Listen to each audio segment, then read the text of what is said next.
Hello दोस्तों, नमस्कार, जय हिंद। कैसे हैं आप लोग? उम्मीद करते हैं आप लोग स्वस्थ होंगे। 2-3 दिनों बाद मेरी तबीयत में भी थोड़ा सा सुधार आया है। आज हम आपके बीच में शब्द लेकर आए हैं। शब्द किसे कहते हैं, शब्द की उत्पत्ति के बारे में हम आपको बताने वाले हैं। तो हम बहुत जल्दी देखेंगे क्योंकि बीएड का एग्ज़ाम बहुत दिन नहीं बचा है। इसके साथ साथ हमें अभी बहुत चीज़ें पढ़नी है। अभी तक हम बस वर्णमाला ही पढ़े हैं। तो वर्णमाला अगर आप नहीं पढ़े हैं तो प्लेलिस्ट में इसका वीडियो पड़ा रहेगा या फिर हम डिस्क्रिप्शन में भी इसकी लिंक दे देंगे। जो इसका हिंदी का वीडियोज़ है हम प्लेलिस्ट में सबकी प्लेलिस्ट बना के एक ही साथ हम रख देंगे, ताकि आपको अगर कोई चैप्टर पढ़ना हुआ तो आप वहाँ से प्लेलिस्ट में जाके एक एक चैप्टर पढ़ सकते हैं। तो आइए हम ज़्यादा देर ना करते हुए शब्द के बारे में चलते हैं। शब्द किसे कहते हैं? अगर हम बात करते हैं शब्द की, शब्द किसे कहते हैं? शब्द जो होता है इसे हम अर्थ के आधार पर सबसे छोटी इकाई कहते हैं। भाषा की सबसे छोटी इकाई कहते हैं। किसके आधार पर? अर्थ के आधार पर भाषा की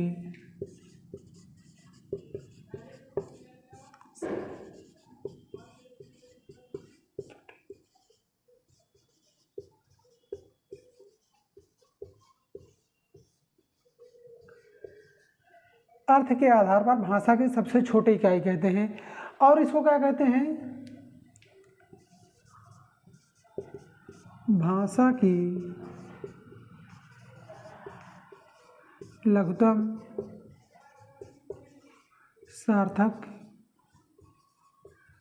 इकाई। क्या कहते हैं साथियों? इसे हम कहते हैं भाषा की लघुतम सार्थक इकाई। सार्थक की बात कर रहे हैं ना, कि जैसे सार्थक का मतलब क्या होगा हम आपको बता दें। जैसे देख लो, लिख दिया गया जैसे अमन। अमन एक सार्थक शब्द है, एक नाम है। लेकिन अब बात करते हैं सार्थक तो निरर्थक क्या हो जाता है। जैसे हम इसको लिख दें ना, मा, आ, ये कोई अर्थ दे रहा है? नहीं। ना, मा, आ, ये कोई अर्थ नहीं दे रहा। तो ये क्या हो जाएगा? यही जो है निरर्थक हो जाएगा। तो ये क्या हो जाता, इसे क्या कहते हैं? भाषा की लघुतम सार्थक इकाई। सार्थक इकाई की बात हो रही है। और यहाँ क्या कह रहा है? भाषा के आधार पर, अर्थ के आधार पर भाषा की सबसे छोटी इकाई। जैसे मतलब इतनी छोटी कि जैसे अब आम लिख दो, अमन लिख दो, या फिर नाम लिख दो। इनका कुछ ना कुछ अर्थ हो रहा है। सबसे छोटा शब्द है, कुछ ना कुछ अर्थ हो रहा। वही मतलब हम बोल रहे हैं कि अर्थ के आधार पर भाषा की सबसे छोटी इकाई या फिर भाषा की लघुतम सार्थक इकाई जो होती है, इसे ही हम शब्द कहते हैं। साथ ही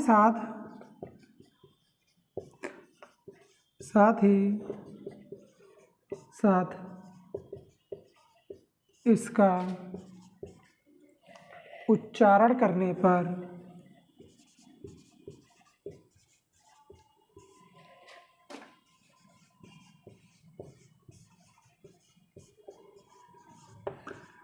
लिंग वचन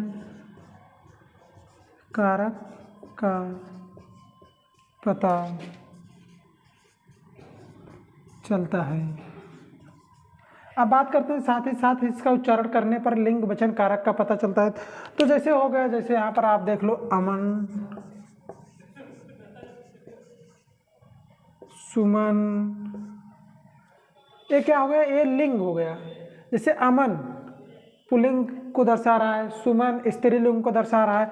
ऐसे वचन, अमन क्या हुआ? एक वचन हो गया। जैसे मतलब इसका ये जो है लिंग और वचन कारक का जो है दर्शाता है। इनका उच्चारण करने पर पता चल जाता है कि पुल्लिंग है कि स्त्रीलिंग है, एक वचन है, एक बहुवचन है। तो इसे हम कहते हैं शब्द। अभी आपको तीन इसकी डिफिनेशन हम आपको बता दिए। आपको तीनों देख लीजिए एक बार, फिर से हम दिखा दे रहे हैं। अर्थ के आधार पर भाषा की सबसे छोटी इकाई होती है, भाषा की लघुतम सार्थक इकाई होती है। साथ ही साथ इसका उच्चारण करने पर लिंग वचन कारक का भी पता चलता है। साथियों, अगर हम बात करते हैं शब्द के प्रकार, क्या करते हैं? अगर हम बात करते हैं शब्द के कितने प्रकार होते हैं, शब्द के 4 प्रकार होते हैं। शब्द के कितने प्रकार होते हैं? 4 प्रकार होते हैं। पहला हो जाता है उत्पत्ति के आधार पर, दूसरा हो जाता है रचना या फिर बनावट या फिर व्युत्पत्ति। रचना, बनावट या फिर व्युत्पत्ति के आधार पर हम कह सकते हैं जो है ये दूसरा प्रकार हो सकता है। अब बात करते हैं तीसरा, अर्थ के आधार पर, मतलब अर्थ के आधार पर तीसरा प्रकार हो जाता है। चौथा किसे कहते हैं? चौथा कहते हैं विकार के आधार पर शब्द के प्रकार। तो इनके 4 प्रकार होते हैं, हम इनको चारों को बारी बारी देखते हैं। तो हम सबसे पहले हम देखेंगे उत्पत्ति के आधार पर शब्द के प्रकार। शब्द के उत्पत्ति के आधार पर 4 भागों में बांटते हैं। रचना या बनावट के आधार पर भी हम 4 भागों में बांटते हैं। अर्थ के आधार पर हम 2 भागों में बांट सकते हैं और विकार के आधार पर भी हम इसको 2 भागों में बांट सकते हैं। तो हम बारी बारी करके उत्पत्ति के आधार पर और व्युत्पत्ति के आधार पर, अर्थ के आधार पर, विकार के आधार पर हम इसको देखते हैं। तो हम सबसे पहले हम देखते हैं उत्पत्ति के आधार पर शब्द के 4 प्रकार जो होते हैं, इनके प्रकार को हम देख लेते हैं। तो फिर अब हम बात करते हैं उत्पत्ति के आधार पर शब्द के प्रकार। सबसे पहले हम तत्सम, तद्भव, देशज, विदेशज, ये 4 प्रकार से हम इनको बांटते हैं। अब हम बात करते हैं तत्सम किसे कहते हैं, तद्भव किसे कहते हैं, देशज किसे कहते हैं, विदेशज किसे कहते हैं। तत्सम यानी कि तत्सम, तत्सम जो है 2 शब्दों से मिलकर बना है। एक बना है तत् और दूसरा सम। तत् मतलब उसी और सम मतलब समान, यानी कि जो संस्कृत, एकदम संस्कृत के समान। और तद्भव भी 2 शब्दों से मिलकर, तद और प्लस भव।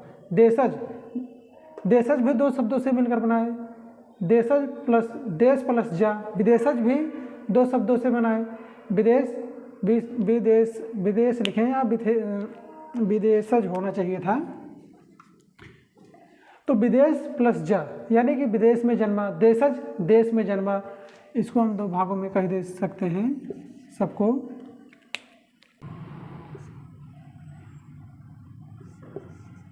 तद प्लस भव, इसको देश जन्मा, इसको विदेश जन्मा।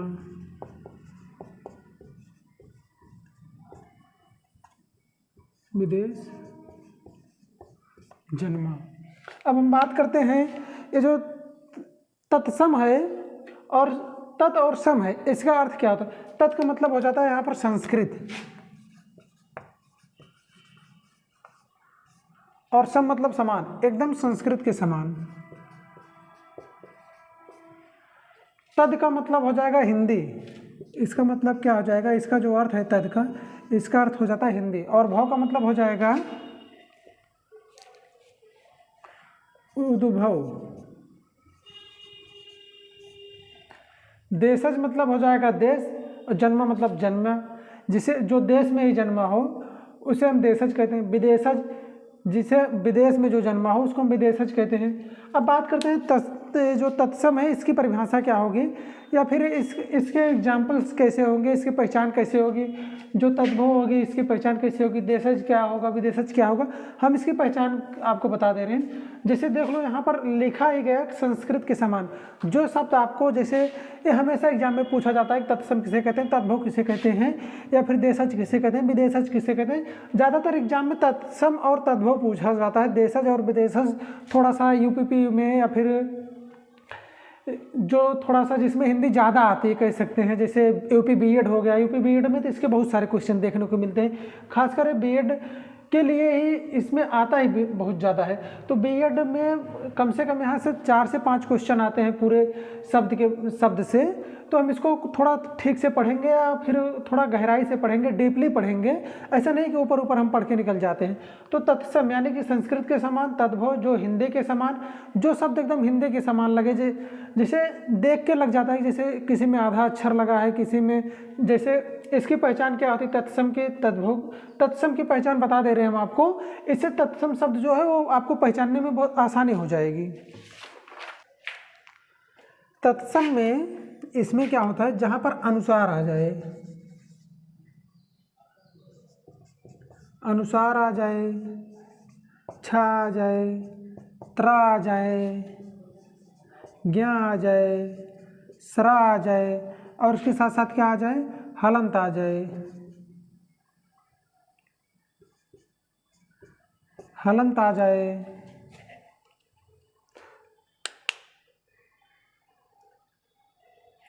हलंत आ जाए, तो वहाँ पर वहाँ पर तत्सम होने के चांसेस ज़्यादा हो सकते हैं। जरूरी नहीं है कि जो छा है, त्रा है, छा है, इन सब चीज़ आ रहे हैं तो तत्सम ही हो जाए, लेकिन अगर ये शब्द आ रहे हैं तो तत्सम होने की जो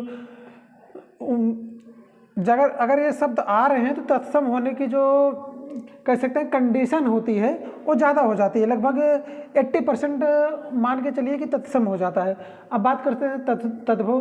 तद्भव थोड़ा सा इसका परिवर्तित रूप होता है, एकदम हिंदी के समान होता है। बात करते हैं देशज। देशज किसे कहते हैं? जो देश में जन्मा हो, जैसे हम लोग हमेशा कहते हैं लोटा, थाली, गिलास। थाली तो नहीं कहते, थरिया कह देते हैं। ये सब जो हो रहा है देश में जन्मा, इसको हम कहते हैं, जो देश में जन्मा उसको देशज कहते हैं। जैसे लोटा, बल्टी, खोरा, कटोरा, ये सब जो होता है देश में जन्मा। अब विदेशज किससे कहते हैं?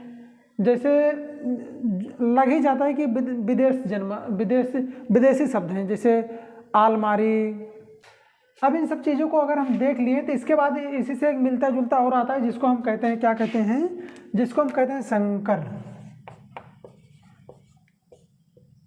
संकर शब्द। ये संकर क्या होता है? ये जैसे मान लो कि दो चीज़ों से मिलकर बनता है, जैसे देशज है और विदेशज है, ये दोनों मिल जाएगा तो क्या हो जाएगा? संकर शब्द। संकर का मतलब होता है मिलना, यानी कि दो शब्दों से जो मिलकर बनता है उसे हम संकर कहते हैं। अब बात करते हैं संकर का मतलब होता है जैसे हम लोग कहते हैं रेलगाड़ी। रेल जो है इंग्लिश शब्द है और जो गाड़ी है हिंदी शब्द है, उसी को हम कहते हैं संकर शब्द। जैसे कि रेलगाड़ी, रेलगाड़ी, घोड़ा गाड़ी, या फिर बहुत सारे शब्द होते हैं।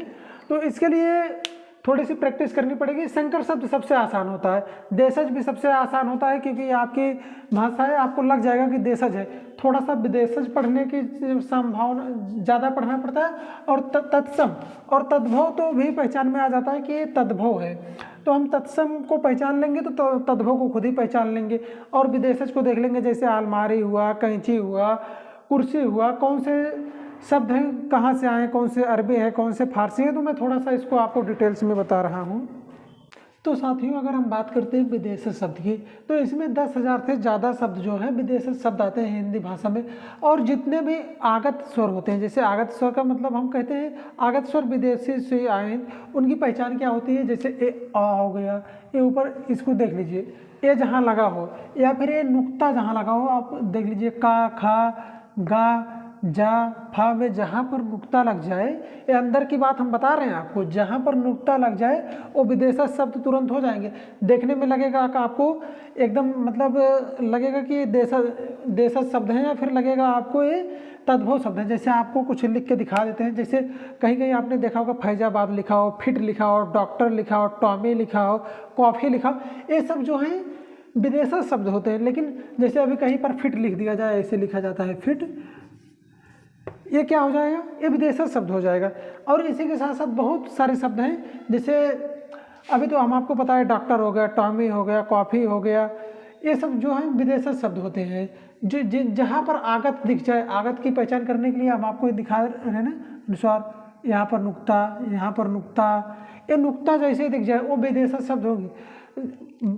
कई बार एग्जाम में पूछे जाते हैं, लोग वहाँ पर क्या कर देते हैं, वहाँ पर लोगों को लगता है कि ये जो है ये तद्भव शब्द है, लेकिन वो तद्भव शब्द नहीं होते। ये जैसे ही नुक्ता लगे, ये नुक्ता लगे, ये वो आपको तुरंत लग जाना चाहिए क्या है, ये आगत शब्द हैं। ये आगत शब्द जैसे हुए वैसे ही ये हो गए विदेशज शब्द। तो साथियों, अगर हम बात करते हैं विदेशज शब्द में और कुछ, जैसे अरबी के शब्द हो गए, फारसी के शब्द हो गए, तो मैं कुछ लिख के अरबी के शब्द और फारसी के शब्द, पुर्तगाली शब्द, तो मैं आपको कुछ लिख के दिखा देते हैं यहाँ पर। तो साथियों, अगर हम बात करते हैं विदेशज शब्द में फारसी शब्द, तो थोड़ा सा लिखने में टाइम लगता है, तो वीडियो को हम पुश करके लिख देते हैं, इसको समझाने में टाइम थोड़ा सा कम लगता है। ऐसे अगर हम एक एक शब्द लिखेंगे थोड़ा सा टाइम ज़्यादा लग जाएगा और फिर वीडियो बहुत लंबा बन जाएगा, इसलिए हम जो है इसको लिख देते हैं, इसके बाद हम समझा देते हैं। फारसी शब्द जो है इसमें बहुत सारे शब्द आते हैं, लेकिन हम कुछ गिने चुने शब्द जो पेपर में ज़्यादा पूछे जाते हैं, फिर लगभग पूछे गए हैं प्रीवियस ईयर, वहीं से हम इसको उठाए हैं और इसको मतलब एक सही क्रम में लिखे हैं और इसको हम बताएंगे, आपको बहुत जल्दी याद हो जाएगा। अभी इसका हम याद करने का थोड़ा सा तरीका भी बता देंगे, आप थोड़ा सा समझना, आपको बहुत जल्दी याद हो जाएगा। जैसे इसमें आता क्या, आदमी आ गया, आराम आ गया, कर्ज दरवाज़ा, आसमान, दर्जी, पजामा, दुकान, जलेबी, बिक्री, आमदनी, जमींदारी, चश्मा, आईना, दंगल, बीमार, दवा, किशमिश, शादी, गुलाब, नमक, जान, जहर, ये सब हो गया। लेकिन अब हम इसको याद कैसे करेंगे, थोड़ा सा याद करने का तरीका देख लो। फारसी शब्द जो होता है इसमें देखो क्या है, थोड़ा सा इसको अगर आप 5-6 बार पढ़ोगे याद हो जाता है। याद इसमें कोई बहुत बड़ी ट्रिक व्रिक नहीं होती, लेकिन मैं अपनी तरफ से छोटा सा एक बनाया हूँ। जैसे देखो फारसी शब्द पहचान, एक आदमी होता है, आदमी क्या होता है, वो बहुत आराम करता है। क्या करता है, बहुत आराम करता है। जब अगर कोई आराम करेगा तो क्या हो जाएगा, बहुत कर्ज में डूब जाएगा। जब कर्ज में डूब जाएगा तो क्या होगा, दरवाज़ा बंद करके सो जाता है, घर में पड़ा रहता है। उसके बाद वो जब बाहर निकलता है तो उसे कुछ नहीं दिखता, आसमान देखता है, उसे कुछ नहीं दिखता, आज आसमान दिखता है। फिर वो क्या करता है, एक दर्जी के पास जाता है और एक पजामा सिलाता है। पजामा सिलाने के बाद वो एक दुकान खोलता है। दुकान किस चीज़ की खोलेगा भैया, वो जलेबी की दुकान खोलता है। अब जब जलेबी की दुकान खुल गई भैया तो क्या होगी, बिक्री होगी। जब बिक्री होगी, जलेबी की बिक्री होगी तो क्या होगा, पैसा आएगा। पैसे से क्या हो जाएगी, उसकी आमदनी हो जाएगी। जब उसके पास बहुत सारा पैसा हो जाएगा, आमदनी हो जाएगी, और फिर क्या हो जाएगा, फिर जमींदार बन जाएगा। जब जमींदार कोई बन जाता है तो आपको पता होगा, जो जमींदार बन जाते हैं वो लोग चश्मा लगाते हैं, और जो चश्मा लगाएगा तो कैसा लग रहा है उसको देखने के लिए क्या प्रयोग करेगा, आईना प्रयोग करेगा उसको देखने के लिए। तो किस में देखेगा, आईना में। अब उसके बाद चश्मा लगाएगा, वो कहाँ जाएगा, वो जाएगा दंगल देखने। जब दंगल देख के लौटेगा तो बीमार हो जाता है। अब जैसे कहीं पहली बार गया है दंगल उंगल देखने में, बरसात के समय में होता है, तो गया वहाँ भेग उग के आया, बीमार हो गया। अब जब बीमार हो जाएगा दवा खा लेगा, दवा के साथ साथ वो किशमिश खाएगा। अब उसके पास पैसा तो था ही, किशमिश उशमिश दवा खाया, अब ठीक ठाक हो गया, तब क्या करेगा, वो शादी कर लेगा। शादी के बाद भैया वो क्या देगा अपनी वाइफ को, अब वो अपनी वाइफ को गुलाब देगा। गुलाब कुछ दिन तो गुलाब देगा, उसके बाद क्या देगा, नमक देगा। उसके बाद क्या होगा, कुछ दिन बाद वो क्या लाएगा, जहर लाएगा और खाकर अपनी जान दे देगा। तो ये था कुछ फारसी जो शब्द होते हैं, इनको याद करने का कुछ अपना तरीका था, एक छोटा सा अपना ऐसे ही कुछ। आप भी इसको मतलब ऐसे क्रम में कुछ आगे पीछे करके, एक आदमी था वो दर्जी था, पैजामा सिलता था, आराम करता था, कैसे भी करके फिर कर्ज में डूब गया, दुकान खोला, जलेबी की, उसके पास जमींदारी हुई। मतलब इसको याद करने का आप अपने तरीके से कोई भी तरीका बना सकते हैं लिखने के बाद। अब इसके बाद हम आते हैं, अरबी हो फारसी हो गया, अब हम देखते हैं अरबी के कुछ शब्द देखते हैं, इसको मिटा देते हैं, फिर हम अरबी के कुछ शब्दों को देख लेते हैं। तो साथियों अगर अब हम बात करते हैं अरबी के शब्द जो होते हैं, इसमें अगर हम देखते हैं, औरत हो जाता है, अमीर हो जाता है, औलाद हो जाता है, इशारा हो जाएगा, आखिर, उम्र, कुर्सी, शराब, नशा, जालिम, इज्जत, कानून, कैदी, हवालात, वकील, रिश्वत, तारीख, और भी बहुत सारे शब्द आते हैं। लेकिन हम कुछ इम्पॉर्टेंट शब्द लिए हैं जो कि बहुत ज़्यादा पेपर में पूछे जाते हैं, उसको लिए हैं। और भी बहुत सारा आते हैं, इसको आपको मतलब अपने टेलीग्राम चैनल पे कुछ जो है इसका PDF हम दे देंगे, उसके जो लिंक है हम अपने ग्रुप के इसी में डिस्क्रिप्शन में इसके टेलीग्राम का लिंक दे देंगे, तो आप उसको वहाँ से पढ़ लीजिएगा। अभी यहाँ बहुत ज़्यादा लिखाना और वीडियो को बहुत ज़्यादा लंबा बनाना उचित नहीं होगा, तो इस मतलब इसकी थोड़ी सी पहचान देख लीजिए, इसके शब्द किस तरह से देख, सेम फारसी की तरह, जैसे फारसी के शब्द होते हैं बस उसी की तरीके से इसका भी शब्द होता है जो अरबी का होता है। अब इसमें उसमें आदमी था तो इसमें औरत हो जाएगा, उसमें गरीब था तो इसमें अमीर हो गया है। तो देखते हैं, एक औरत होती है वो बहुत अमीर होती है, मतलब अमीर औलाद होती है, मतलब उसका जो बाप होता है वो बहुत अमीर औलाद का होता है। वो किसी को इशारा करती है, आखिर में उसकी जो उम्र होती है आखिर में बहुत बड़ी होती है। फिर उसके बाद वो कुर्सी पे बैठती है और कुर्सी पर बैठ के शराब पीती है। अब जब शराब पिएगी तो उसको हो जाता है नशा।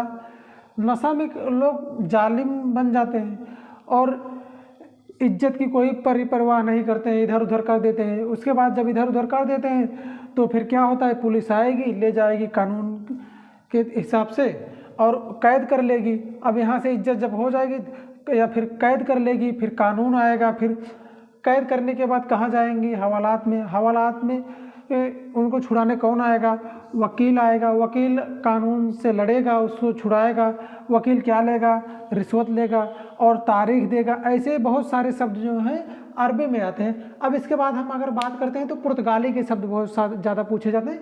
पुर्तगाली में बहुत ज़्यादा शब्द नहीं, 2-3 शब्द हैं जो हमेशा पूछे जाते हैं, वही मैं आपको बताऊँगा। जैसे आलपिन हो गया, आलू हो जाता है, तंबाकू हो जाता है, संतरा हो जाता है, पपीता हो जाता है, गमला हो जाता है, आलमारी हो जाता है, साबुन हो जाता है, बाल्टी हो जाता है, और इसके साथ साथ पपीता के साथ साथ अनानास हो जाता है, और गमला, आलमारी, साबुन, बाल्टी। और ज़्यादातर इसमें पूछा क्या जाता है? आलपिन बहुत बार पूछा गया आज तक, तंबाकू कई बार पूछा गया, आलमारी शब्द कई बार पूछा गया, गमला, ये सब जो गिने चुने शब्द हैं बहुतों बार पूछे गए हैं पेपर्स में। बीएड में एक 2 शब्द आते हैं। अभी तो मैं देख रहा था प्रीवियस ईयर पेपर, उसमें आलमारी 2 बार मुझे मिला था। तो ऐसे शब्द जो हैं आलपिन जो है कई बार ये सब पूछे जाते हैं। पुर्तगाली में बहुत ज़्यादा शब्द नहीं पूछे जाते हैं, लेकिन जो गिने चुने शब्द हैं ये पुर्तगाली शब्द हैं, बहुत बार पूछे गए हैं। तो फिर अब हम बात करते हैं कुछ तुर्की शब्द हैं, इनको भी बहुत पूछा जाता है, तो हम उसको भी देख लेते हैं तुर्की शब्द को। तुर्की शब्द में अगर हम बात करते हैं तो कैंची, जो मारने पीटने वाले शब्द हैं, जैसे काटने पीटने वाले, वो ज़्यादातर इसी में देखेंगे। जैसे कैंची, चाकू, तमंचा, तलवार, तोप, बारूद। अब इतने सब चीज़ का प्रयोग जब होगा, कैंची, चाकू, तोप, तलवार, बारूद का, तो क्या होगा? वहाँ पर लाश तो गिरेगी ज़रूर। जब लाश गिरेगी तो लोग तमाशा देखेंगे, और फिर दरोगा जी आएंगे। दरोगा जी बहुत बहादुर होते हैं।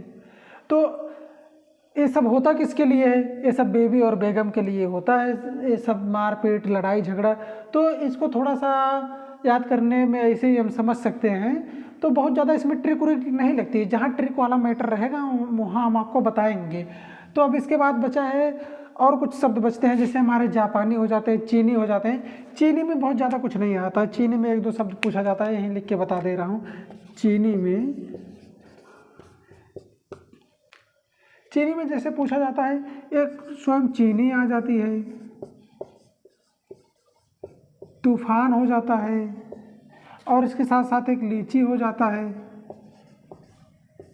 और इसके साथ कॉफ़ी हो जाता है।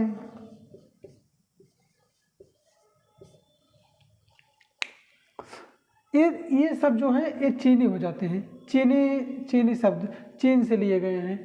तो अब बचता क्या है? इसके बाद हमने देखा अरबी देख लिया, तुर्की देख लिया, चीनी देख लिया, फारसी देख लिया। अब बचता है जापानी। जापानी को हम देख लेते हैं। अगर हम बात करते हैं जापानी की, जापानी शब्द में एक रिक्शा नाम से लग रहा है, रिक्शा, और सुनामी, ये 2 शब्द बहुत पूछे जाते हैं। सुनामी जापान में आती भी बहुत रहती है। ये जो सुनामी शब्द है, रिक्शा शब्द, ये जापानी शब्द होते हैं। अगर हम बात करते हैं देशज की, तो देशज जो है इनकी उत्पत्ति का पता नहीं चलता है, लेकिन ये हिंदी में बोले जाते हैं। जैसे कुछ शब्द देश में जन्मे हैं, लेकिन इनकी उत्पत्ति के बारे में पता नहीं चलता है। जैसे इनका जन्म कब हुआ, इनका उद्भव कब हुआ, इसके बारे में पता नहीं चलेगा, लेकिन ये हमारे हिंदी में प्रयोग किए जाते हैं। जैसे इसलिए इनको कहते हैं देशज। देशज का अर्थ होता है, हम अभी आपको बताए थे, इसका 2 खंड में करके बताए थे। एक हो जाएगा देश और एक हो जाएगा जागर। हम इसको 2 पार्ट में पढ़े। देश से हो जाएगा देश और जा से हो जाता है जन्मा। तो जिनकी उत्पत्ति का पता ना चला या फिर जो अपने देश में जन्म लेते हैं, ऐसे शब्द को देशज कहते हैं। इसके कुछ शब्द हम देख लेंगे। तो साथियों, अगर हम देशज शब्द की बात करते हैं तो इसमें लोटा, कटोरा, खाट, ढूंढना, या फिर ऐसे बहुत सारे शब्द, जैसे आपको बोल के लग जाएगा कि इनका प्रयोग सिर्फ भारत में ही होता है। या फिर ये मेरे देश के जन्मे शब्द हैं, जैसे आवा, जा, चला, खा, पिया, ये सब जो शब्द हो जाते हैं जिनका जन्म स्वयं माना जाए। इनके जन्म का भी कुछ पता नहीं चलता है। इनका जन्म स्वयं भारत में माना जाता है या फिर किसी देश विशेष में माना जाता है। तो जहाँ के वो जन्मे होते हैं वहीं से उनका उद्भव मान लिया जाता है। अगर हम बात करते हैं देशज किसे कहें? देश का जन्म। तो ये जो लोटा है, कटोरा है, खोरा है, खाट है, ये सब देश के जन्मे शब्द हैं। इनका ऐसे ही प्रयोग एकदम हिंदी में किया जाता है। अगर हम अपने हिंदी में लिखते हैं तो वहाँ पर भी लोटा लिखा जाता है, ना कि लोटा को कुछ और लिखा जाता है। तो इसे हम देशज कहते हैं। तो साथियों, अगर हम बात करते हैं तद्भव और तत्सम का अभी हम आपने जब शुरू में बताया था तो हम इसका डिफिनेशन में बताए थे कि तत् और सम दो शब्दों से मिलकर तत्सम बना। तत् का अर्थ होता है जो है संस्कृत और सम का मतलब होता है समान। तो संस्कृत के समान जो शब्द तद और भव, तद का मतलब हो जाएगा हिंदी और भव का मतलब हो जाएगा उद्भव। अगर हम तत्सम की डिफिनेशन देखते हैं तो इसकी अगर हम डिफिनेशन देखें, जो शब्द संस्कृत के समान हो और उनका प्रयोग हिंदी में होता हो, मतलब एकदम संस्कृत के समान हो लेकिन उसको हिंदी में भी वैसे ही लिखा जाता हो, जैसे संस्कृत में लिखा जाता हो वैसे ही हिंदी में लिखा जाता हो, उसको हम तत्सम शब्द कहते हैं। और बात आती है तद्भव, वे शब्द जिनका हिंदी में उद्भव हुआ हो, जो संस्कृत में शब्द हो उनका रूपांतरण हिंदी में हो गया हो। संस्कृत का रूपांतरण जो हो जाता है वो हिंदी में हो जाता है, हमेशा वो हिंदी में लिखे जाएंगे ना कि संस्कृत में लिखे जाते हैं, तो उनको ही हम तद्भव शब्द कहते हैं, जो संस्कृत के समान होंगे। मतलब आपको हम सीधे सीधे शब्दों में बताएं जो संस्कृत के समान लगे, जैसे जो लग जाए कि संस्कृत के तरीके से मिलता जुलता हो, इसकी पहचान करने के लिए हम बताए थे। जैसे इसमें आपके लिए आपको अनुसार दिख जाए या फिर त्रा दिख जाए या फिर छा दिख जाए या फिर सरा दिख जाए या फिर हलंत दिख जाए कहीं पर, तो वो सब जो है लगभग तत्सम में जाते हैं। और इन्हीं का जो रूपांतरण होता है, जब इन्हीं का रूपांतरण हो जाता है तो तद्भव हो जाते हैं। तो आइए हम कुछ शब्दों को तद्भव और तत्सम में लिख के देख लेते हैं जो जरूरी शब्द हैं, तो इससे थोड़ा सा क्लियर हो जाएगा कि तद्भव और तत्सम में अंतर क्या हो जाएगा। लेकिन उसके पहले हम उसके उदाहरण को देख लेते हैं, कुछ उदाहरण देख लेंगे तब थोड़ा सा क्लियर हो जाता है आपका। तो हम तद्भव और तत्सम के कुछ उदाहरण देख लेंगे। तद्भव एकदम हिंदी के समान आपको बताए थे, जैसे देखो आँख लग रहा है एकदम हिंदी में ना, लेकिन ये क्या हो जाएगा तत्सम में इसको आप देखिए एक बार क्या होगा, अच्छ। आंसू एकदम हिंदी में लग रहा है लेकिन तत्सम में क्या हो जाएगा, अश्रु। कंधा स्कंद, कपड़ा करपट, करोड़ कोट, उजाला उज्जवल। मतलब देख लीजिए, आपको देख के लग रहा है कि दोनों में डिफरेंस दिख रहा होगा। कोई भी शब्द आपको दिखेगा या फिर कुछ मिलेगा, जब जैसे पहचानने के लिए हम थोड़ा सा आपको पहचानने के लिए तत्सम का बताए थे, इच्छा मिलेगा, सरा मिलेगा, आधा शब्द मिलेगा, अंक बिंदी मिलेगी, ये सब हम थोड़ा सा बताए थे आपको, थोड़ा सा पहचानने का क्या नियम हो सकता है। इसमें बहुत ज़्यादा कोई विशेष नियम नहीं होता कि ये सब देख लेने के बाद जरूरी नहीं कि हमेशा छा दिख जाए तो तत्सम हो जाए, लेकिन लगभग 80% होने के चांसेस रहते हैं। अगर आपको चांस लेना रहे पेपर ओपर टाइम में तो आप एक बार चांस ले सकते हैं। बात करते हैं हम घड़ा का घट हो जाएगा, घोड़ा का घोटक हो जाएगा, जेठ का ज्येष्ठ हो जाएगा, तालाब का तड़ाग हो जाएगा, बादल का वारिद हो जाएगा, माथा का मस्तक हो जाएगा, सिंगार का सिंगार हो जाएगा। तो साथियों ये थे कुछ हमारे तद्भव और तत्सम के उदाहरण। उम्मीद करते हैं आपको ये वीडियो अच्छा लगा होगा। अगर वीडियो अच्छा लगा होगा तो लाइक और सब्सक्राइब करना ना भूलिएगा और अपने दोस्तों को भी भेजिएगा। आने वाले वीडियो में हम आपको रचना के आधार पर या व्युत्पत्ति के आधार पर या फिर विकारी शब्द के आधार पर जो शब्द हैं इनको बताएंगे।